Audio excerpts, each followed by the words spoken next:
नमस्कार दोस्त। जब कुदरत अपना रूप दिखाती है तो रूह कांप जाती है। और ऐसा ही कुछ हुआ था फ्लाइट 571 के साथ। ये प्लेन एक बर्फीली पहाड़ी पर क्रैश हुआ, जमीन से हजारों फीट ऊपर। इस क्रैश में जो पैसेंजर्स बचे रह गए, उनके पास खुद को बचाने के लिए सिर्फ एक ही चारा था, अपने ही फैमिली मेंबर्स और यार दोस्तों का मांस खाना। फ्लाइट 571 की कहानी, चाहे इसे आप दुनिया का सबसे बड़ा चमत्कार कहो या मानव इतिहास की सबसे बड़ी क्रूरता, लेकिन इस कहानी को सुनकर आपकी रूह कांप जाएगी।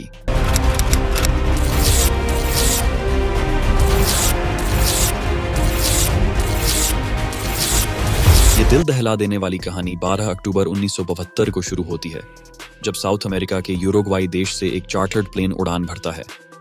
इसे चिली देश की राजधानी सैंटियागो में पहुंचना है। इस प्लेन में बैठे हैं रग्बी प्लेयर्स और उनका मैच देखने जा रहे हैं उनके फैमिली मेंबर्स, उनके रिलेटिव्स और उनके यार दोस्त। इस प्लेन में कुल 45 पैसेंजर्स हैं, जिनमें से 9 क्रू मेंबर्स हैं। ये फ्लाइट अपनी डेस्टिनेशन पर 3 घंटों में पहुंचने वाली थी, लेकिन रास्ते में इसे एंडीज की पर्वतमालाओं को पार करना होता है। दुर्भाग्य से आगे बढ़ते हुए मौसम खराब होता है। इस वजह से इस फ्लाइट को अर्जेंटीना के मेंडोजा शहर में लैंड कराया जाता है। यह फ्लाइट रात भर वहीं रुकती है और अगले दिन यानी 13 अक्टूबर को उड़ान भरने के लिए तैयार होती है। अच्छी बात यह है कि इस फ्लाइट का जो पायलट है, वह इस रूट से पहले भी 29 बार उड़ान भर चुका है। इस वजह से उसे पूरा आइडिया है कि इन एंडीज की पहाड़ियों को कैसे पार करना है। पायलट के कॉन्फिडेंस की वजह से यह फ्लाइट 3 अक्टूबर को दोपहर के 2:18 पर फिर से उड़ान भरती है। यहाँ से सैंटियागो पहुंचने में सिर्फ 1 घंटे का रास्ता बचा है और पायलट को पूरा भरोसा है कि 1 घंटे के बाद वह सही सलामत सैंटियागो में पहुंच जाएंगे। यह प्लेन करीब 18,000 फीट के एल्टीट्यूड पर उड़ रहा था और धीरे धीरे एंडीज की पहाड़ियों को पार कर रहा था। लेकिन आगे बढ़ते हुए मौसम और खराब होता गया, जिस वजह से विजिबिलिटी कम हो गई और पायलट को आगे कुछ भी दिखाई नहीं दे रहा था। अगर मौसम साफ होता तो पायलट आसपास की पहाड़ियों को देखकर आइडिया लगा लेता कि प्लेन कहाँ है, लेकिन इस समय तो पायलट केवल प्लेन के इंस्ट्रूमेंट्स पर ही निर्भर था। अब क्योंकि पायलट को पता था कि वह 1 घंटे में सैंटियागो पहुंच जाएंगे, इसीलिए वह अपनी लोकेशन का रफ आकलन करता रहा। और 1 घंटे के बाद जब उसे लगा कि उसने एंडीज की पहाड़ियों को पार कर लिया है, तो उसने सैंटियागो एयरपोर्ट पर एटीसी से प्लेन को लैंड कराने की अनुमति मांगी। एटीसी ने पूछा कि क्या आपने एंडीज की पहाड़ियों को पार कर लिया है? तो पायलट ने कहा कि हाँ, उन्होंने एंडीज की पहाड़ियों को पार कर लिया है। एटीसी भी पायलट द्वारा दी गई लोकेशन पर ही निर्भर थी, तो एटीसी ने प्लेन को लैंड कराने की परमिशन दे दी और पायलट से कहा कि आप प्लेन को 11,500 फीट के एल्टीट्यूड पर ले आओ। पायलट प्लेन के एल्टीट्यूड को धीरे धीरे घटाने लगा। जैसे ही प्लेन नीचे आता है तो पायलट को दिखाई देता है कि अभी तो एंडीज की पहाड़ियां ही चल रही हैं और सामने एक बहुत बड़ी चट्टान है। जल्दी से पायलट प्लेन को फिर से ऊपर उठाने की कोशिश करते हैं, लेकिन अब बहुत देर हो चुकी होती है। प्लेन को ऊपर उठाते उठाते पिछला हिस्सा पहाड़ी से टकरा जाता है और वह टूटकर अलग हो जाता है। प्लेन का पिछला हिस्सा खत्म होने की वजह से पीछे की जो सीटें थीं, वह यात्रियों सहित हवा में उड़ जाती हैं और 3 पैसेंजर्स हवा में ही उड़कर खत्म हो जाते हैं। इस टकराव में प्लेन का राइट विंग भी टूट चुका था, जिस वजह से प्लेन डिसबैलेंस हो जाता है। उसकी दूसरी विंग भी पहाड़ी से टकराती है और वह भी टूट जाती है। अब केवल प्लेन का फ्रंट पार्टी बचा था, जो 350 किमी प्रति घंटे की रफ्तार से नीचे ग्लेशियर में टकराता है। प्लेन पूरी तरह से तहस नहस हो जाता है। प्लेन के पायलट तुरंत मारे जाते हैं। 45 में से 12 लोग इस घटना में मारे जा चुके हैं और 33 लोग अभी भी जिंदा हैं, लेकिन इनमें से ज्यादातर बहुत जख्मी हालत में हैं और उन्हें यह भी नहीं पता कि इस समय वह कहां पर हैं। यह क्रैश हुआ प्लेन जमीन से 3,367 मीटर की ऊंचाई पर एंडीज की किसी अनजान पहाड़ी पर बिखरा पड़ा है। क्या वह इस पहाड़ी से बचकर निकल पाएंगे या नहीं, यह कोई नहीं जानता।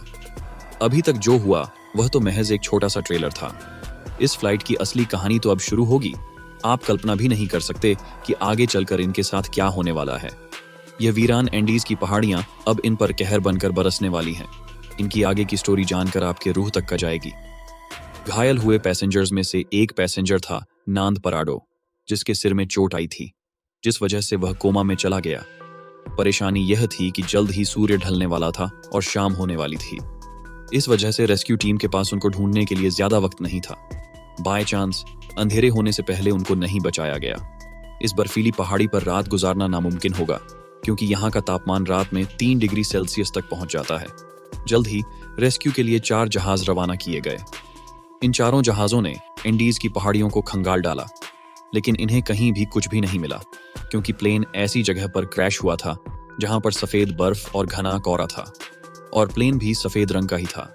इस वजह से ऊपर से देखने पर रेस्क्यू टीम को क्रैश साइट का अंदाजा ही नहीं हो पा रहा था। देखते देखते रात हो गई और उस दिन रात भर के लिए रेस्क्यू ऑपरेशन को स्थगित कर दिया गया। बचे हुए पैसेंजर्स को उम्मीद थी कि वो कैसे भी करके सिर्फ आज की रात काट लें, कल तो उन्हें कोई ना कोई बचा ही लेगा। और उन्होंने क्रैश पड़े प्लेन में शेल्टर बनाया और रात गुजारी। ये रात इनके लिए बहुत भयानक थी, क्योंकि आज की रात इन्हें -30 डिग्री सेल्सियस में गुजारनी है। लेकिन इनके पास एक उम्मीद है कि कल इन्हें कोई ना कोई ढूंढ लेगा और बचा लेगा। इस उम्मीद में ये इस रात को कैसे भी करके काट लेते हैं, लेकिन 5 लोग इस रात को नहीं झेल पाते और अब जिंदा बचे हुए लोगों की संख्या 33 से घटकर 28 रह जाती है। अगले दिन की सुबह 14 अक्टूबर को सर्च ऑपरेशन फिर से चालू किया जाता है और 11 जहाज इन्हें ढूंढने के लिए उड़ान भरते हैं। लेकिन परेशानी वही थी कि क्रैश हुआ प्लेन सफेद रंग की वजह से बर्फीली पहाड़ियों में नजर ही नहीं आ रहा था। बचाव दल के जहाज सर्वाइवर्स के ऊपर से उड़कर जा रहे थे, लेकिन उन्हें वह नीचे नजर ही नहीं आ रहे थे।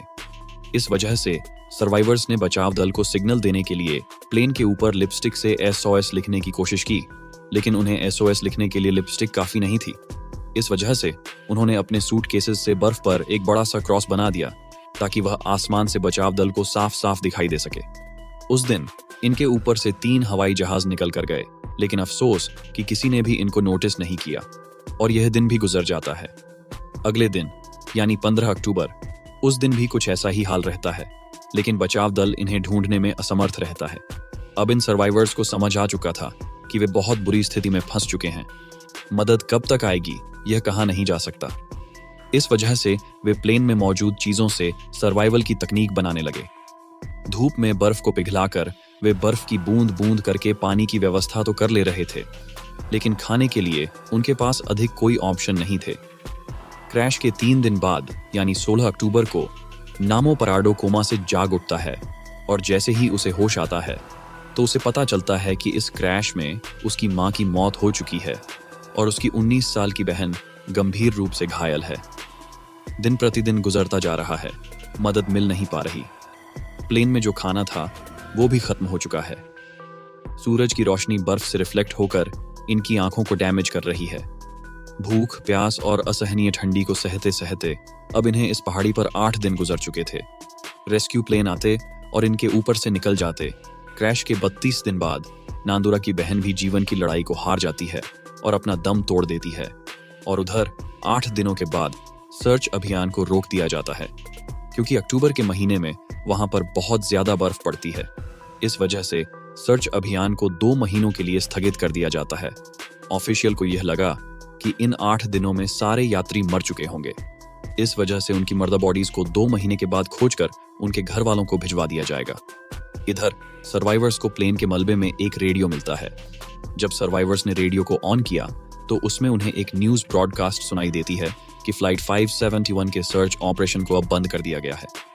इस न्यूज ने सर्वाइवर्स के होश उड़ा दिए। अभी तक तो उनको अपने खोजे जाने की एक उम्मीद थी, लेकिन वह अब रेडियो पर अपने ही मरने की खबर सुन रहे थे। अपने खोजे जाने की एक उम्मीद की किरण भी टूट चुकी थी। अब उनको पता है कि यहाँ पर मौत निश्चित है। अब या तो परिस्थितियों को अपने ऊपर हावी होने दो या उनका डटकर सामना करो। उन्होंने प्लेन की सीटों को फाड़कर उसकी रुई को अपने कपड़ों में भरकर ठंड से बचने की कोशिश की। सीट कवर्स को पैरों में लपेटकर बर्फ में चलने के लिए जूते बनाए। सबसे बड़ी दिक्कत खाने की थी। अब जिंदा रहने के लिए उनके पास सिर्फ एक ही ऑप्शन था, वो करना जो इतिहास में कभी भी किसी ने नहीं किया, जिसके बारे में सोचकर ही रूह कांप जाए। इन्होंने बर्फ में पड़ी अपने फैमिली मेंबर्स, रिलेटिव्स और उन यार दोस्तों की मरी हुई बॉडीज को खाने का फैसला किया। हालांकि यह फैसला लेना उनके लिए बिल्कुल भी आसान नहीं था। एक एक करके दिन गुजरता जा रहा था। इनके पास खुद को बचाने के लिए कोई भी प्लान नहीं था। वे रात को ठंड से बचने के लिए टूटे पड़े प्लेन के अंदर ही सोते। लेकिन क्रैश के 16 दिन बाद यानी 29 अक्टूबर को कुदरत ने इनको एक और झटका दिया। वह रात में सो रहे थे और अचानक उन्हें पता चलता है कि पहाड़ से बर्फ का एक मोटा हिस्सा टूटकर नीचे गिर रहा है। यह एवलांच इतनी जोर से आया कि भारी मात्रा में मौजूद बर्फ ने उनके टूटे प्लेन को अपनी चपेट में ले लिया। उनका प्लेन बर्फ के नीचे दब चुका था और प्लेन के अंदर भी बर्फ घुस चुकी थी, जिस वजह से उनके लिए ऑक्सीजन की कमी हो गई और दम घुटने की वजह से 8 और लोग अपनी दम तोड़ देते हैं। अब केवल 19 लोग ही जिंदा बचे हैं। लेकिन वे भी बर्फ के नीचे दबे हैं। इस बर्फ से बाहर निकलने में इन लोगों को 3 दिनों का समय लग जाता है। अब इन्हें रियलाइज हो जाता है कि यहाँ रहेंगे तो एक एक करके सब लोग मरे जाएंगे। इससे अच्छा है कि इस पहाड़ी से बाहर निकलकर मदद ढूंढने की कोशिश की जाए। उन लोगों में ज्यादातर सभी जख्मी हालत में थे, इस वजह से वे इस पहाड़ी को पार करने में सक्षम नहीं थे। लेकिन 3 लोग ऐसे थे जो कम चोटिल थे। इस वजह से उन तीनों ने इस पहाड़ी से बाहर निकलकर मदद लाने का फैसला किया। उन्होंने रास्ते के लिए मांस के टुकड़े अपने साथ लिए और उनको ठंड से बचने के लिए सबसे मोटे कपड़े दिए गए। क्रैश के 33 दिनों के बाद यानी 15 नवंबर को यह तीनों लोग मदद ढूंढने के लिए निकल पड़ते हैं। चलते चलते इनको शाम होने लगती है, तभी इनकी नजर प्लेन के दूसरे टूटे हुए हिस्से पर पड़ती है। प्लेन का वह पिछला हिस्सा टूटकर अलग हो गया था। उन्हें वह दिखाई देता है। जब वह उस मलबे के पास जाते हैं तो उन्हें उसमें खाने के लिए बहुत कुछ मिलता है। आज की रात उन्होंने इसी में गुजारने का फैसला किया। पिछले कुछ दिनों में आज की यह रात उनके लिए अच्छी रही। प्लेन के उस पिछले भाग में उन्हें एक बैटरी मिली। उन्होंने सोचा क्यों ना इस बैटरी को प्लेन के मेन बॉडी के पास ले जाया जाए और उसमें लगी कम्युनिकेशन डिवाइस को चालू करके मदद बुलाई जाए। लेकिन बैटरी का वजन 25 किग्रा था। इतनी भारी बैटरी को इतनी कमजोर हालत में क्रैश साइट पर ले जाना भव नहीं था। फिर उन्होंने सोचा कि प्लेन की मेन बॉडी से उस कम्युनिकेशन डिवाइस को ही निकालकर इस बैटरी के पास लाया जाए और उसे चालू किया जाए, जिसकी मदद से वह बचाव दल को बुला सकें। कुछ दिनों तक इन्होंने इसे चालू करने की कोशिश की, लेकिन इन्हें सफलता नहीं मिली और क्रैश के 49 दिनों बाद यानी 11 दिसंबर को एक और एवलांच आता है जिसमें 3 और सर्वाइवर्स मारे जाते हैं, जिसके बाद जिंदा बचे लोगों की संख्या केवल 16 रह जाती है। अब यह तीनों नौजवान कनेसा, पराडो और विजेंट बिना किसी गियर के ग्लेशियर पर चढ़ाई करने के लिए निकल पड़ते हैं। यह तीनों पश्चिम दिशा की ओर चलते चले जाते हैं, लेकिन यह बिल्कुल भी नहीं जानते कि जिस दिशा में यह जा रहे हैं उसमें कोई इंसानी बस्ती इन्हें मिल पाएगी या नहीं।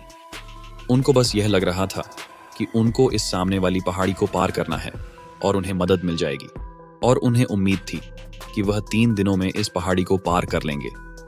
इसीलिए उन्होंने अपने साथ में सिर्फ 3 दिनों के लिए ही मीट की सप्लाई रखी।